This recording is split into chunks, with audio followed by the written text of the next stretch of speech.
Halo Sobat Pintar, selamat datang di fitur AP Live bersama saya Kak Fahmi, tentor kimia kalian. Dan pada video kali ini kita akan membahas tentang soal-soal ujian nasional tentunya di mata pelajaran kimia pada tahun ajaran 2018-2019. Dan soal-soal ini juga ada di fitur tes pintar di aplikasi Aku Pintar loh. Jadi jangan lupa untuk dikerjakan ya soal-soal tersebut.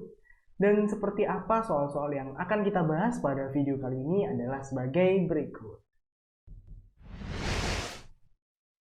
Oke, sekarang kita mulai di soal yang pertama. Ini adalah soal pada materi redoks atau reduksi dan oksidasi.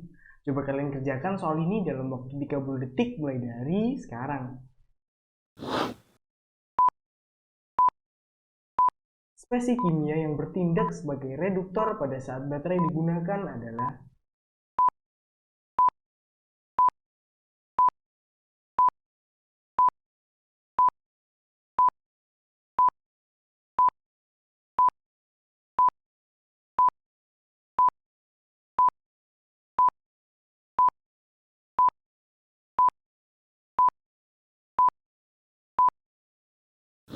Nah, gimana Sobat Pintar? Sudah kalian kerjakan apa belum? Dan dari jawaban kalian kira-kira sudah benar atau ada yang masih salah? Coba kita bahas soal ini secara bersama-sama.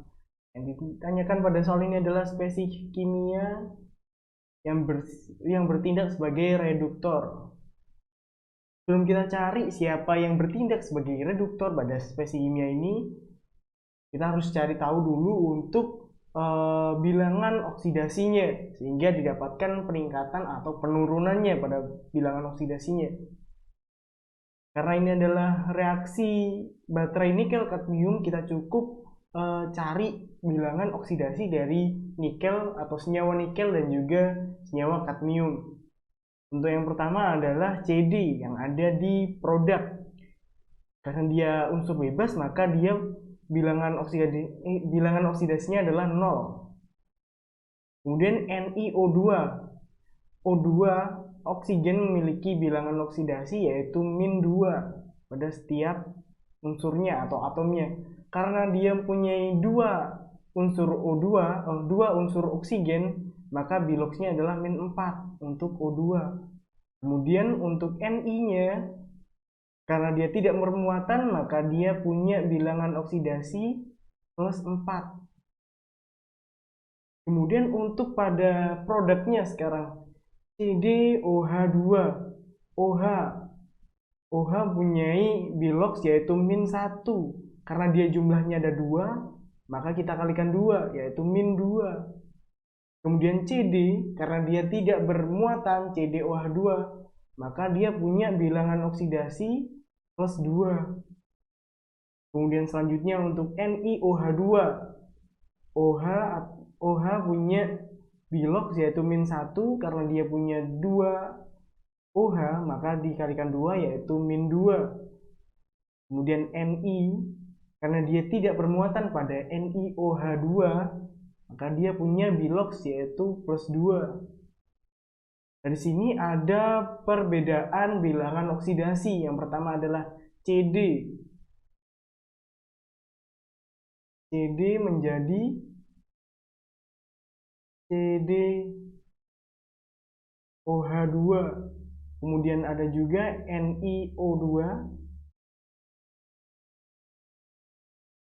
menjadi NiOH2. Di sini untuk CD dari yang awalnya 0 menjadi berapa? Plus 2 ya tadi. Kemudian untuk Ni dari yang awalnya plus 4, NiO2 menjadi plus 2. Nah, di sini ada penurunan dan juga peningkatan untuk bilangan oksidasinya. Kemudian yang bertindak sebagai reduktor yang mana sih? Yang bertindak sebagai reduktor artinya dia yang mengalami reaksi oksidasi atau peningkatan bilangan oksidasinya. Di sini yang meningkat antara CD dan Ni siapa sih? Yang meningkat adalah CD. Dari yang awalnya 0 menuju plus 2, peningkatan, maka dia mengalami oksidasi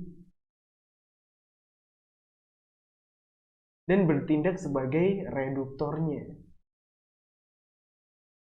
Kemudian untuk Ni, karena dia mengalami penurunan bilangan oksidasi, dia mengalami reduksi atau bertindak sebagai oksidator. Tinggal kita cari di option A, B, C, D, E mana yang mengatakan bahwa CD yang sebagai reduktornya. Ternyata ada di option yang A, yaitu CD, karena mengalami kenaikan bilangan oksidasi. Kalau misalkan kalian ada yang perlu tanyakan, kalian bisa tanyakan di kolom komentar di bawah ini. Oke, sekarang kita lanjut ke soal yang berikutnya, adalah soal pada materi redoks dan elektrokimia. Coba kalian kerjakan soal ini dalam waktu 30 detik mulai dari sekarang.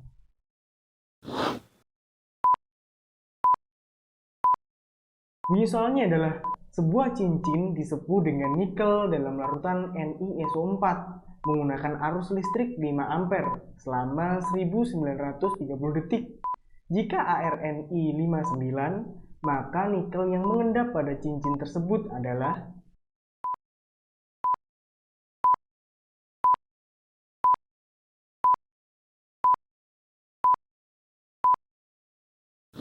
Nah, gimana sobat pintar? Sudah kalian kerjakan apa belum? Dan dari jawaban kalian kira-kira sudah benar atau ada yang masih salah? Coba kita bahas soal ini secara bersama-sama. Tanyakan di sini adalah massa nikel yang mengendap pada cincin. Dan di sini juga ternyata yang dibutuhkan adalah atau yang dicari adalah pemasukan data kepada rumus, sehingga tidak diperoleh nilai yang spesifik hasilnya berapa. Jadi kita tinggal masukkan aja ke dalam rumusnya. Kalau kita kembali ke soal, di sini ada beberapa data. Yang pertama adalah arus listrik atau I. Nilainya adalah 5 ampere. Kemudian ada juga T, detik atau waktu, yaitu 1930 sekon atau detik. Kemudian ada ARNI, yaitu nilainya 59. Untuk mencari massa nikel atau berat massa nikel yang mengendap menggunakan rumusnya, yaitu adalah W sama dengan AR dikali I, arus listrik yang terjadi, dikali dengan waktu dibagi dengan N dikali juga 96500, dan satuannya adalah gram. Tinggal kita masukkan ke dalam data ini, yaitu nilainya adalah AR-nya kita masukkan, yaitu 59 maksudnya, dikali I, arus listriknya 5, dikali waktunya adalah 1930, dibagi dengan N. N-nya kita belum cari ternyata. N ini adalah nilai atau berapa elektron yang dibutuhkan dalam pengendapan NiSO4, pengendapan Ni-nya. Pengendapan NiSO4 terjadi reaksi yang menjadi yang awalnya Ni2+ berubah menjadi Ni. Nah, ini butuh berapa elektron? Kita bisa lihat di dalam muatannya +2, artinya dia kehilangan 2 elektronnya. Jadi dia butuh 2 elektron untuk menjadi Ni yang bisa mengendap.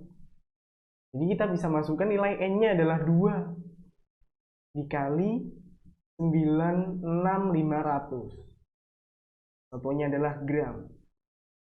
Nah, sekarang kita bisa seleksi atau cari di option A, B, C, D, E mana yang sesuai dengan rumus ini atau data ini. Kalau kita lihat, yang paling sesuai adalah option yang B. Jadi jawaban dari soalnya adalah B. Kalau misalkan kalian ada yang mau tanyakan, kalian bisa tanyakan di kolom komentar di bawah ini. Oke, sekarang kita lanjut ke soal yang berikutnya. Ini adalah soal pada materi titrasi asam basa. Coba kalian kerjakan soal ini dalam waktu 30 detik mulai dari sekarang.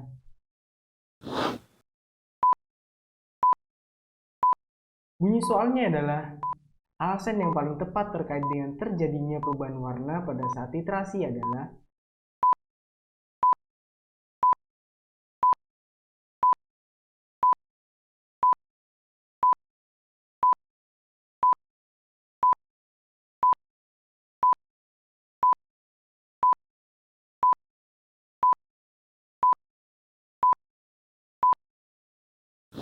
Nah, gimana sobat pintar? Sudah kalian kerjakan apa belum? Dan dari jawaban kalian kira-kira sudah benar atau ada yang masih salah? Coba kita bahas soal ini secara bersama-sama. Tanyakan di sini adalah alasan yang paling tepat terkait dengan terjadinya perubahan warna. Paling tepat. Di option A, B, C, D, E ada beberapa alasan. Di sebelumnya kita bedah dulu untuk soalnya. Di sini titrasi asam kuat dengan basa kuat, HCl dengan NaOH. Kalau kita tuliskan untuk reaksinya adalah HCl ditambah dengan NaOH, dia akan menghasilkan NaCl dan juga H2O. Ini adalah reaksi yang terjadi antara asam kuat dan juga basa kuat, HCl dan juga NaOH. Kemudian di sini digunakan indikatornya yaitu adalah PP. Dengan trayek pH-nya yaitu antara 8,3 sampai dengan 10 pH-nya. Jadi perubahan warnanya terjadi pada rentang pH 8,3 hingga 10. Kemudian reaksi dihentikan ketika warna merah muda secara tiba-tiba, ada perubahan warna menjadi merah muda. Artinya di sini tercapai titik akhir titrasi, di mana titik akhir titrasi terjadi setelah titik ekivalen tercapai.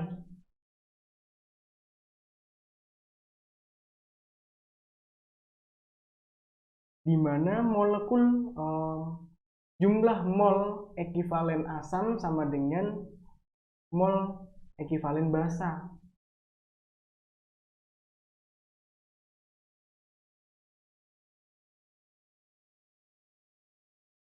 Kalau kita jadikan ke dalam rumus, maka diperoleh atau berlaku rumusnya yaitu adalah P1 dikali M1 dikali N1 sama dengan V2 dikali M2 dikali N2.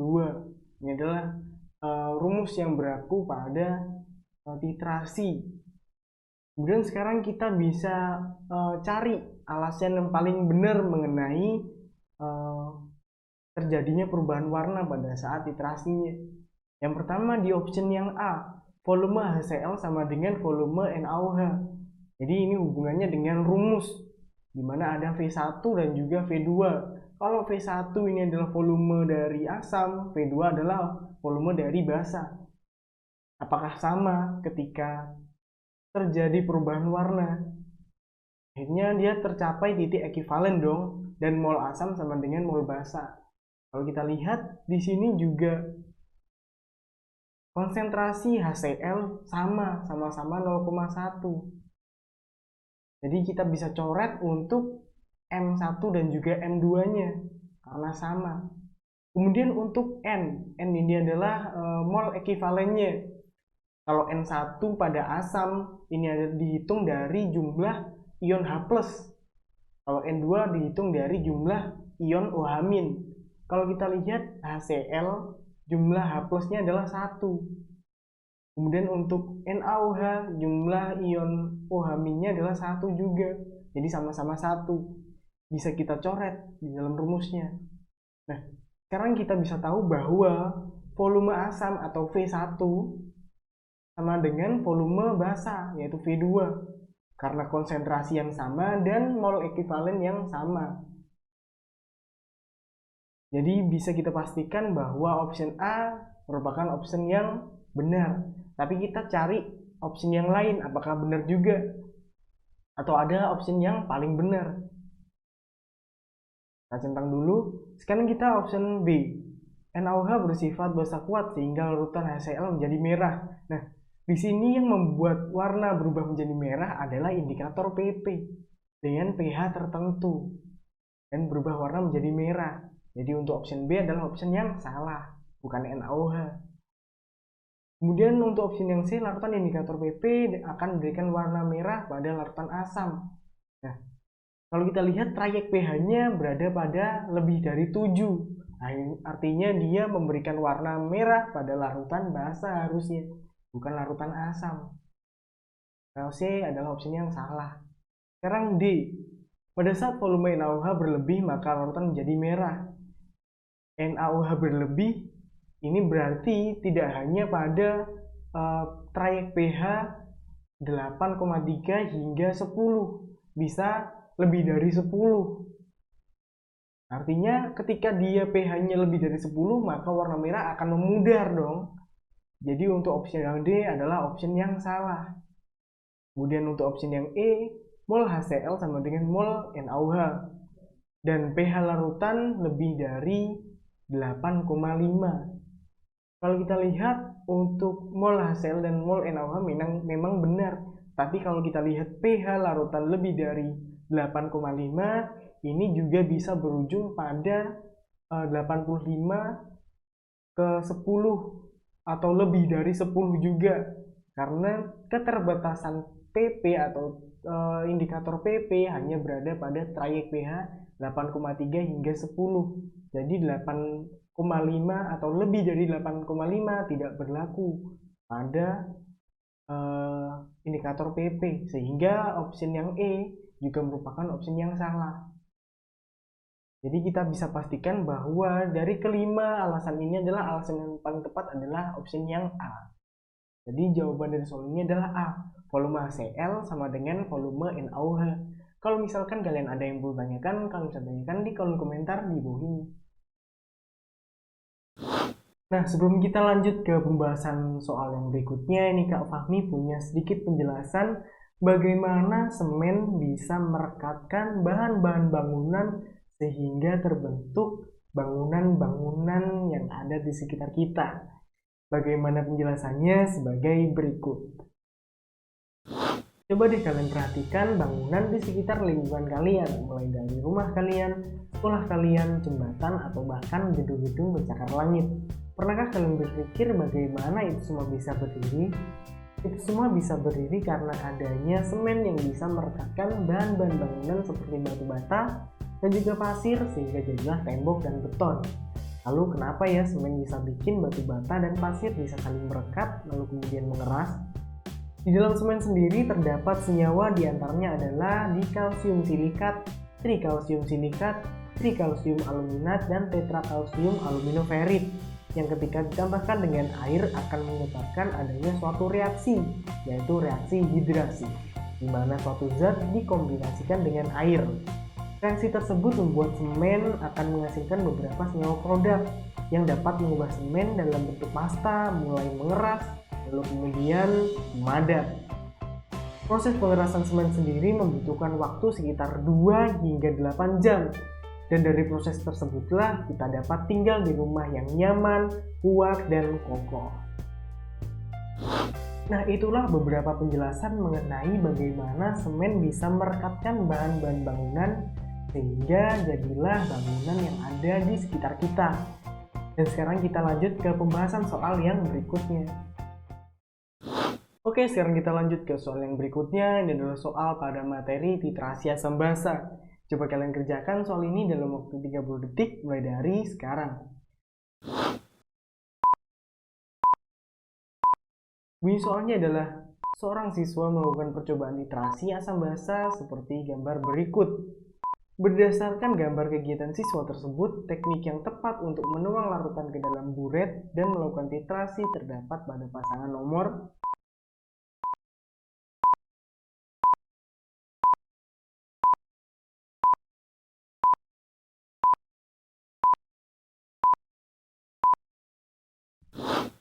Nah, gimana sobat pintar? Sudah kalian kerjakan apa belum? Dan dari jawaban kalian kira-kira sudah benar atau ada yang masih salah? Coba kita bahas soal ini secara bersama-sama. Yang ditanyakan di sini adalah teknik yang tepat untuk menuangkan larutan. ke dalam buret dan melakukan titrasi. Teknik yang tepat yang mana? Di sini ada beberapa gambar 1, 2, 3, 4, dan 5. Untuk teknik penuangkan larutan ada di nomor 1, 2, dan 3. Kemudian teknik melakukan titrasi ada di nomor 4 dan 5. Sekarang kita seleksi dalam teknik penuangkan larutan ke dalam buret. Dalam menuangkan larutan ke dalam buret harus dilakukan secara hati-hati, artinya harus menggunakan corong. Dan dalam menggunakan corong ini harus diangkat sedikit, gunanya sebagai ventilasi udara, sehingga udara bisa masuk ataupun keluar. Jadi kalau kita lihat di dalam gambar, teknik menuangkan larutan menggunakan corong ada di nomor 2 dan 3. Tapi dalam menggunakan corongnya yang diangkat ada di option atau ada di nomor 2. Di mana dalam keterangannya siswa mengisikan larutan ke dalam buret dengan corong yang diangkat. Kemudian dalam melakukan titrasi sekarang. Dalam melakukan titrasi itu posisi tangan, yaitu tangan kanan, digunakan untuk menggoyang-goyang Elmeyer. Sedangkan tangan kiri posisinya adalah meletakkan atau diletakkan pada kran dalam posisi seperti sedang memeluk kran tersebut, kran pada buret. Sehingga kalau dilihat adalah seperti ini. Kalau tangan kanan menggoyang-goyang Elmeyer, sehingga tangan kiri itu bisa menutup ataupun membuka kran dengan posisi seperti memeluk kran buret. Kalau kita lihat tangan kanan memegang buret ada di nomor yang kelima, dan tangan kiri juga sedang seperti memeluk kran buret. Oke, jadi untuk teknik melakukan titrasi yang benar adalah di nomor yang 5. Kalau kita lihat di option A, B, C, D, E, mana yang mengatakan 2 dan 5? Ternyata ada di option yang C. Jadi jawaban dari soal ini adalah C, 2 dan 5. Kalau misalkan kalian ada yang belum tanyakan, kalian bisa tanyakan di kolom komentar di bawah ini. Oke, sekarang kita lanjut ke soal yang berikutnya. Ini adalah soal pada materi larutan penyangga. Coba kalian kerjakan soal ini dalam waktu 30 detik mulai dari sekarang. Bunyi soalnya adalah tetapan kesetimbangan asam atau Ka dari C6H5COOH adalah 6 kali 10 pangkat min 5. Nilai pH yang dihasilkan jika 100 ml larutan C6H5COOH 0,1 m dicampurkan dengan 50 ml larutan C6H5COOK 0,1 m adalah. Nah, gimana sobat pintar? Sudah kalian kerjakan apa belum? Dan dari jawaban kalian kira-kira sudah benar atau ada yang masih salah? Coba kita bahas soal ini secara bersama-sama. Yang tanyakan dalam soal ini adalah pH yang dihasilkan. Sebelum kita mencari pH yang dihasilkan, pertama kita harus cari mol asam dan juga mol garamnya. Mol asamnya adalah mol C6H5COOH. Mol asam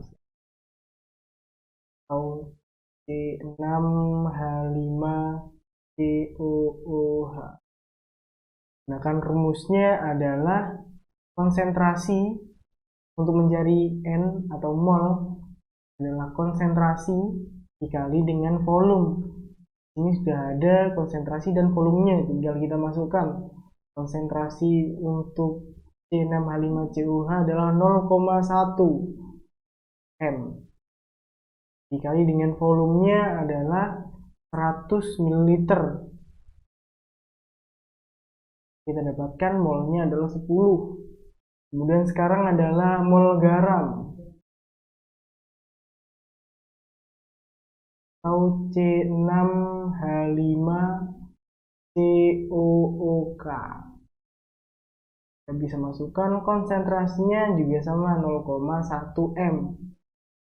dikali volumenya 50. Nah, nilai mol garamnya adalah 5. Sekarang kita bisa cari pH-nya atau konsentrasi H plusnya dengan menggunakan rumus konsentrasi H plus sama dengan nilai Ka dikali mol asam dibagi mol garam. Tinggal kita masukkan untuk nilai Ka dan mol asam dan garamnya. Nilai Ka-nya 6 kali 10 pangkat min 5. Kemudian untuk nilai mol asam dan mol garamnya, mol asamnya adalah 10, mol garamnya adalah 5. Kita bisa coret 2. Nilainya menjadi 12 kali 10 pangkat min 5 atau 1,2 kali 10 pangkat min 4. Sehingga kalau kita jadikan pH itu min log konsentrasi H plus menjadi 4 min log 1,2.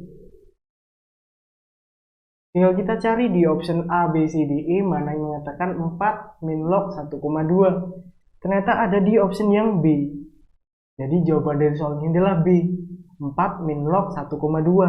Kalau misalkan kalian ada yang perlu tanyakan, tolong saya tanyakan di kolom komentar di bawah ini.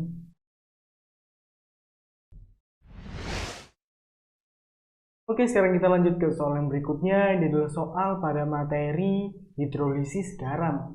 Coba kalian kerjakan soal ini dalam waktu 30 detik mulai dari sekarang.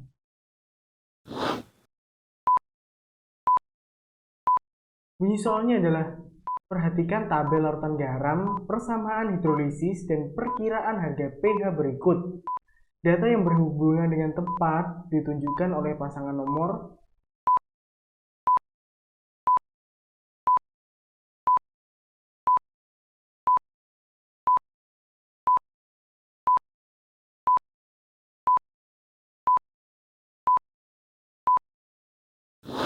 Nah, gimana sobat pintar? Sudah kalian kerjakan apa belum?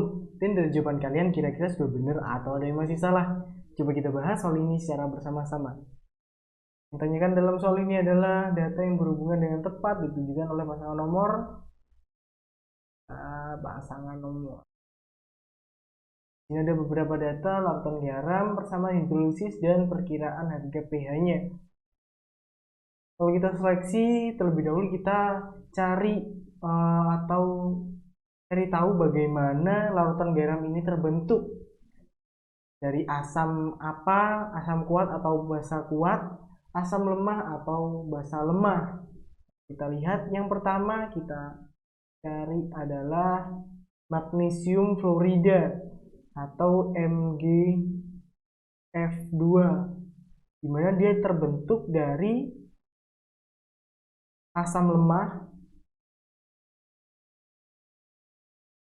yaitu HF dengan basa lemah yaitu MgOH2, sehingga untuk persamaan hidrolisisnya juga tidak bisa ditentukan. Artinya karena dua-duanya lemah asam maupun basanya, jadi dua-duanya juga terhidrolisis. Dan perkiraan pH-nya juga ditentukan oleh nilai Ka maupun nilai Kb-nya. Jadi untuk opsinya nomor 1 adalah opsi yang salah, atau nomor 1 nomor yang salah. Kemudian sekarang aluminium klorida, dia terbentuk dari, atau aluminium klorida itu senyawanya adalah AlCl3, di mana dia terbentuk dari asam kuat yaitu HCl dan juga basa lemah yaitu AlOH 3 kali, di mana yang akan terhidrolisis adalah yang lemahnya yaitu basa, yaitu Al akan terhidrolisis. asam lemah terhidrolisis. Sehingga persamaan hidrolisisnya juga seperti ini. Al-nya terhidrolisis. Dan karena dia asamnya adalah asam kuat, maka pH-nya mengikuti asam karena asamnya kuat, jadi kurang dari 7. Jadi untuk option atau nomor 2 adalah nomor yang sesuai atau pasangan yang sesuai. Sekarang di nomor yang ketiga, senyawanya adalah kalium karbonat, yaitu K2CO3, mana dia terbentuk dari asam lemah, yaitu H2CO3 dan basa kuat, yaitu KOH. Karena asam lemah, karena asam lemah jadi yang terhidrolisis adalah asam lemahnya, H2CO3. Jadi senyawa CO3 terhidrolisis. Dari datanya sesuai. Kemudian karena dia terbentuk dari basa kuat, maka pH-nya juga mengikuti basa kuatnya, jadi lebih dari 7. pH-nya pH basa. Nah, untuk nomor yang ketiga adalah nomor yang benar atau sesuai. Sekarang ke nomor 4. Nomor 4 adalah amonium sulfat, di mana rumusnya adalah NH4 2SO4 yang terbentuk dari basa atau asam kuat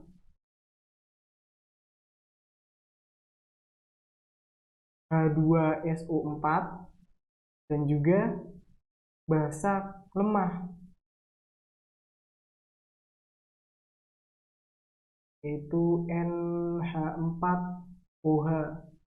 Sehingga yang harusnya terhidrolisis adalah NH4. Ini di dalam datanya SO4 yang terhidrolisis. Dan karena dia terbentuk dari asam kuat, maka harusnya pH-nya adalah pH asam, yaitu kurang dari 7.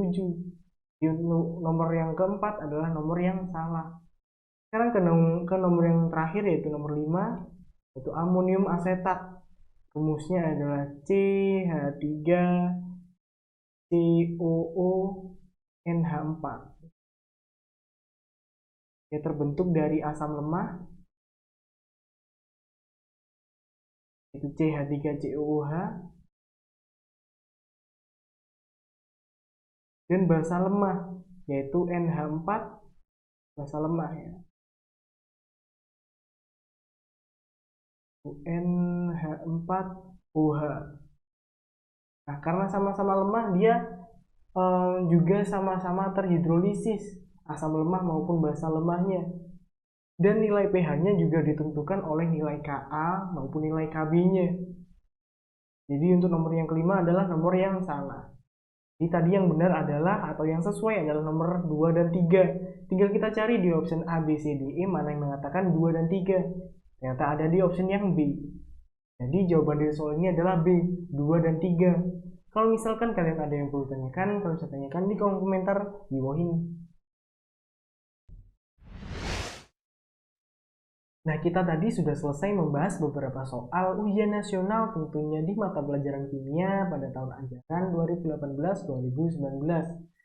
Semoga penjelasan Kak Fahmi bisa bermanfaat bagi kalian, dan jangan lupa mengerjakan soal-soal tersebut yang ada di fitur tes pintar di aplikasi Aku Pintar. Jangan lupa untuk like, komen, dan subscribe channel YouTube Aku Pintar, dan jangan lupa juga untuk nyalakan notifikasi loncengnya untuk mendapatkan update video terbaru dari kami. Belajar pintar bersama Aku Pintar. Sampai jumpa.